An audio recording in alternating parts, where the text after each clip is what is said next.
চার বন্ধু ও শিকারী। এক ছোট্ট গ্রামে সবুজ সুন্দর জঙ্গলের মাঝখানে চারজন ঘনিষ্ঠ বন্ধু থাকতো। তারা হলো সিংহ, বাঘ, হাতি এবং খরগোশ। তাদের অটুট বন্ধুত্ব এবং দুঃসাহসিক কাজের প্রতি ভালোবাসার জন্য সবাই তাদের চিনত। তারা তাদের দিনগুলো জঙ্গলে খেলা এবং একে অপরের কাছ থেকে নতুন কিছু শেখাই কাটিয়ে দিত।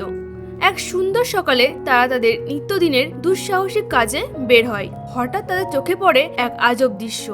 জঙ্গলের মাঝখানে এক শিকারী একটা ফাঁদ বসিয়ে রেখেছে। সেই ফাঁদটি চতুরতার সাথে লুকানো ছিল। একটি বিরাট জালের ওপরে কৌশলে সাজানো ছিল আকর্ষণীয় ফল। বন্ধুরা বুঝতে পারলো এই ফাঁদ জঙ্গলের নিরপরাধ প্রাণীদের জন্য কতটা বিপজ্জনক হতে পারে। তাদের মধ্যে সবচেয়ে সাহসী সিংহর নেতৃত্ব দিল। সে প্রস্তাব দিল যে তারা সবাই প্রাণীকে এই চতুর ফাঁদ সম্পর্কে সতর্ক করবে এবং ফাঁদটি সরানোর জন্য একটি কৌশল খুঁজে বের করবে। বন্ধুরা রাজি হয়ে গেল এবং প্রত্যেকে আলাদা পথে গিয়ে প্রাণীদের সতর্ক করার জন্য বেরিয়ে পড়ল। সিংহের গর্জনের শব্দ পার্শ্ববর্তী হরিণ, পাখি এবং অন্যান্য প্রাণীদের সতর্ক করে দেয়।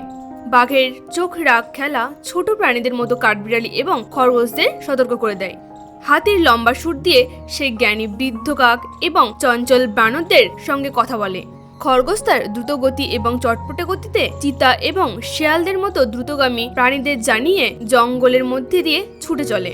এর ফলে খুব দ্রুতই শিকারীদের ফাঁদটি জঙ্গলের সব প্রাণী জানতে পারে। প্রাণীরা সতর্কতার জন্য কৃতজ্ঞতা হয় এবং শিকারীকে ফাঁকি দেওয়ার জন্য একসাথে কাজ করার সিদ্ধান্ত নেয়।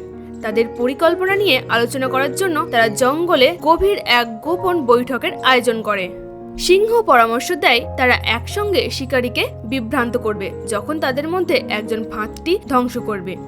বিশাল শক্তির কারণে হাতি এটি করতে স্বেচ্ছাসেবী হয়। প্রাণীরা রাজি হয় এবং অভিযানটি চলতে থাকে। নির্ধারিত দিনে শিকারী যখন তার ফাঁদে ফিরে আসে তখন সে একটি অপ্রত্যাশিত দৃশ্যের সম্মুখীন হয়। সিংহ, বাঘ, হাতি, খরগোশ এবং আশেপাশের অনেক আলাদা আলাদা প্রাণী তাকে ঘিরে রয়েছে। তাদের গর্জন, হাঁক ডাক এবং ঝিরঝির শব্দ জঙ্গল পূর্ণ করে দেয়। শিকারীকে বিভ্রান্ত এবং ভীত করে তোলে। সে পালানোর চেষ্টা করে কিন্তু প্রাণীরা তার প্রতিটি পথ আটকে দেয়। এদিকে হাতি তার অসাধারণ শক্তি নিয়ে সাবধানে ফাঁদের কাছে চলে আসে। সে তার সুর দিয়ে ফলগুলো জাল থেকে সরিয়ে দেয়, ফলে ফাঁদটি নিরাপদে মাটিতে পড়ে যায়। ফাঁদটি ভাঙলে প্রাণীরা উচ্চস্বরে আনন্দ করে। তাদের লক্ষ্য অর্জনের পর বন্ধুরা অন্যান্য প্রাণীদের সাথে বিদায় জানায়। তারা তাদের স্বাভাবিক জীবনে ফিরে আসে, কিন্তু নতুন করে গর্ব এবং ঐক্যের অনুভূতি নিয়ে। জঙ্গলের প্রাণীরা আরামে জীবনযাপন করতে থাকে, এই জেনে যে দুঃসময়ে তারা একে অপরের ওপর নির্ভর করতে পারে। সেই দিনের পর থেকে শিকারী আর কখনো জঙ্গলে ফিরে আসেনি।